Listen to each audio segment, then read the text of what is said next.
앉아있으면서 맨날 먹는 너는 문제가 있다. 그러니까 네가 이제 물고 있는 거야. 그럼 25kg. 그 정도는 뛰어야 된다. 그거를 빼먹지 마세요. 하루도. 제가 2번 쓰러졌어요.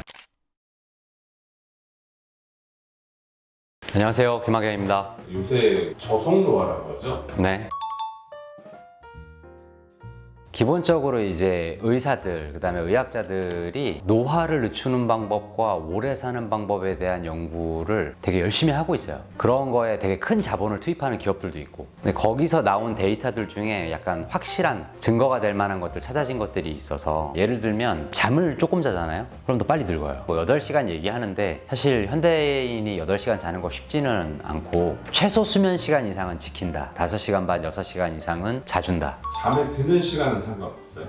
되게 중요하죠. 그러니까 무조건 잠을 12시 이전에 자야 되는 거예요. 그리고 새벽 4시까지는 자야 된다. 뭐 그런 것도 하나고요. 수면 같은 경우는. 체중 우리 한번 얘기했잖아요. 원래 젊었을 때 유지 체중이 있는데 나이를 먹으면 조금씩 찔 수 있거든요. 근데 이게 급격하게 늘잖아요. 그것도 노화를 가속해요. 체지방량이 늘고 지방량이 많아지면 몸에서 생산되는 산화물질 같은 것도 늘어나요. 그리고 그 지방에서 나오는 호르몬이 또 있거든요. 남자 같은 경우는 체지방률이 너무 높아지시면 기분도 나빠지실 거예요. 특히 나이대가 올라가면 약간 우울해지고요, 무기력해지고요, 피곤하고요. 정상 범위 내에서 관리되는 게 훨씬 나아요. 남성 호르몬 같은 경우 만 한 20세 전후에 피크를 찍어요. 만 60세 정도에 거의 0에 가깝게 떨어져요. 체중이 뿌셨는데 남성 호르몬까지 줄었다? 그러면 이제 여성형 유방도 생기면서 드라마 보면서 울고 있는 나를 발견할 수 있는 거죠. 이런 게 다 맞물려 있는 거기는 한데, 몸 체중과 지방량 이런 것들이 관리가 돼야 되면서 동시에 그걸 관리하기 위해서는 그러면 운동을 해야 되는데, 그 운동 안에는 유산소가 있고 근육 운동은 반드시 또 해야 되고, 보통 주 2회 3회 PT 이런 거 아시죠? 주 2, 3회는 젊은 친구들이면 몸이 조금씩 좋아져요. 근데 나이가 한 40대만 돼도 주 2, 3회 운동, 근력 운동 하시면 전혀 좋아지지 않습니다.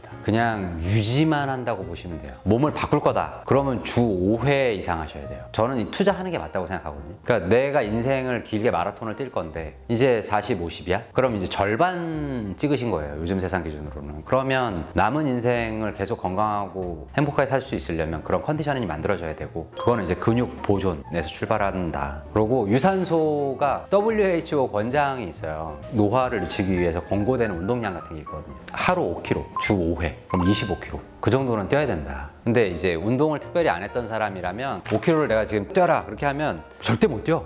그게 될 수 없어요. 감독님은 이제 원래 운동을 좀 하셨던 것 같아요. 그런 사람들한테는 바로 뛸 수 있어요. 그래서 출발할 때 어떤 생각을 하시면 되냐면, 거리 기준을 채우려고 애쓰지 마세요. 그냥 오늘 나는 30분 동안 산책한다. 그렇게 생각하시면 돼요. 그거를 대신 빼먹지 마세요. 하루도. 그렇게 일단 4주 해보세요. 내가 평소에 운동 안 하던 사람이었다. 그거 도달하는데 몇 달 걸려요. 그 다음에 섭취 관련해서 핵심만 좀 찝자면, 시대적으로 우리가 활동 시간이 길다. 그러니까 조금 더 먹을 수밖에 없는 건 맞으면서 동시에 앉아있으면서 맨날 먹는 너는 문제가 있다. 하루 종일 앉아있으면서 하루 종일 먹고 있다면 뭐가 잘못된 거다. 인간은 원래 그렇게 안 만들어졌다. 애플워치 같은 거 1시간마다 앉아있으면 일어나라고 알람 오잖아요. 사무직이시면 그런 거는 그냥 일어나라면 일어나시면 돼요. 그거 끌 수 있어요? 끄지 말아야지. 그러니까 네가 이제 알았어요. 물고 있는 거야. 하루 종일 앉아있는 게 되게 나빠요. 그래서 그런 것들. 그리고 동시에 섭취량을 하루에 2끼 이상은 보통 필요하지 않아요. 특히 나이가 본인이 이제 중년 이후에 접어드셨다면. 근데 그거를 짧게 쪼개 먹는 건 좋아요. 평범한 식사 2끼 분량을 먹을 건데, 내가 시간적인 여유가 있는 사람이어서 쪼개가지고 6번에 나눠 먹겠다. 이런 건 또 좋은 걸로 돼 있는 경우가 많아요. 그 다음에 인간 장생 연구 있거든요. 수명을 늘리는 거에 대한 연구. 결과 나온 것 중에 가장 유의미한 결과가 크게 나온 거 하나가 소식이에요. 그 실험동물 기준으로는 소식을 시키면 시킬수록 오래 살아요. 사람도 그럴 가능성이 되게 높아요. 장수촌이 있거든요. 역사적으로 가장 수명을 길게 사신 분, 장깔망이라는 할머니 계세요. 이런 분들 같은 경우 유전자가 중요하다는 거를 증명하고 있기도 하면서, 환경으로 조절할 수 있는 것들은 보통은 이제 적게 먹는 거예요. 적게 먹는 것만으로 행복이 담보되지는 않으니까 넘어가지만 않으시면 됩니다. 그리고 이제 먹지 말라는 것들 있잖아요. 설탕. 아까도 얘기했지만 유전자 얘기가 나왔으니까 그냥 얘기 좀 드리자면,